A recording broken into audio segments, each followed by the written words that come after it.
My name's Daniel Daly, and welcome back to the Basketball Soapbox. As we are continuing our questions for each team in the league, we're in the Eastern Conference. I started off with the defending champion Boston Celtics, but now looking across the water in the Atlantic Division, looking at the Brooklyn Nets there, especially after their tearing down of that roster of Kevin Durant, Kyrie Irving, and James Harden, especially ending last year. There is still a player on the roster with this team that needs to go, in my opinion. And my question there is, how long does Ben Simmons remain on the Brooklyn Nets roster? Now, looking at Ben Simmons, he has played 57 games for the Brooklyn Nets since leaving Philly.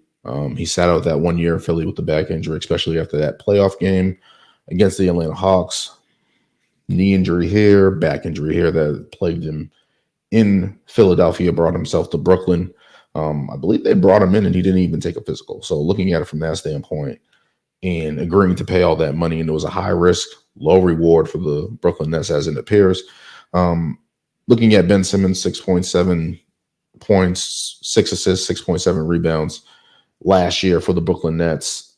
Really not available, really not to his all-star level self that he was in Philadelphia and all the things that he can bring. And looking at him making $40 million, now this can be a great trade trip. I don't know who would do this. A team looking to move some money, especially with the second anchor out there. The Brooklyn Nets can afford to take on multiple contracts, right? You look at their roster. I believe only Nick Claxton and Cameron Johnson have contracts longer than 3 years on this team. Those players can be moved as well. And I think that is in the best interest for the Brooklyn Nets to just have a fire sale, get as many picks back as you can, and just try to fight and hit in the draft or try to trade for a star down the line. But looking at Ben Simmons, it just has not worked out since leaving Philly. That playoff game against the Atlanta Hawks where he didn't go up and dunk the ball. And that's been well talked about by other people and stuff like that. But it's just like all I'm hearing from Ben Simmons is the same stuff again. Basically just saying, hey, I'm going to be this. I'm going to be this. I'm going to be back to myself. We're getting all these workout videos again. And it's like, you're falling into the trap again, and you really haven't learned anything.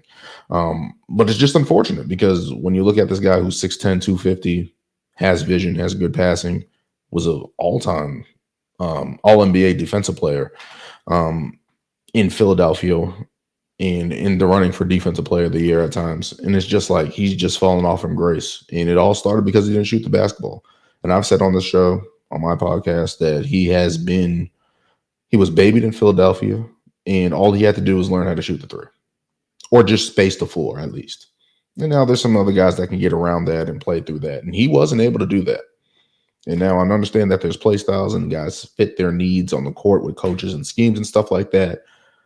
But the willingness not to do it is just crazy. It isn't like you're Shaq dunking, getting 28 and 15 a night.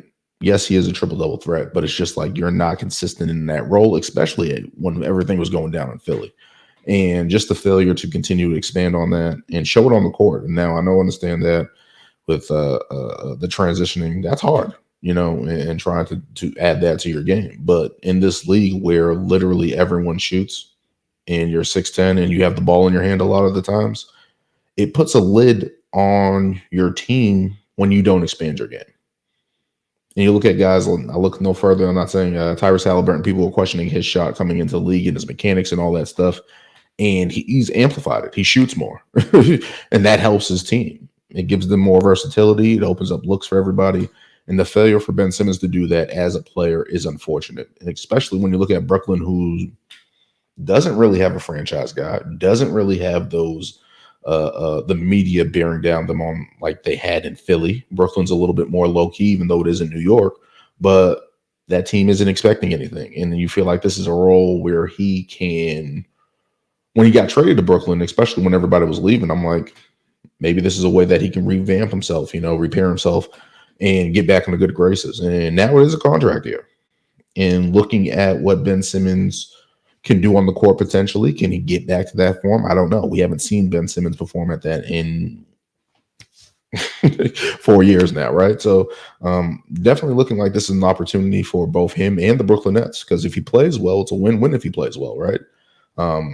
It's a win-win even if he doesn't, because he's coming off the books, right? So I guess that's a ideal situation, but I think it's a opportunity for the Brooklyn Nets to start looking around for disgruntled stars, or seeing if they can get somebody in, or just get a group of players in, or even just burn the contract, right? So definitely some options there.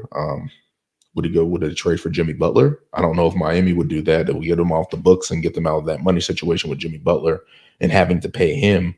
Looking around the league, Zach LaVine, would you do that? I don't know if you would do that. Chicago can probably do that, and especially looking at that, looking at them not trying to pay that Zach LaVine contract and looking to get off the books, maybe get some picks, especially with Brooklyn, who got their picks back in the Harden trade.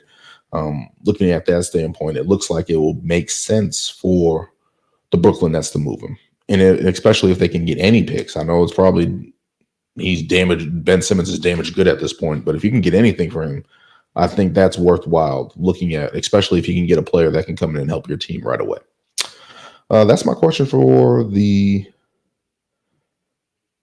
Brooklyn Nets there. We'll be looking at the next team.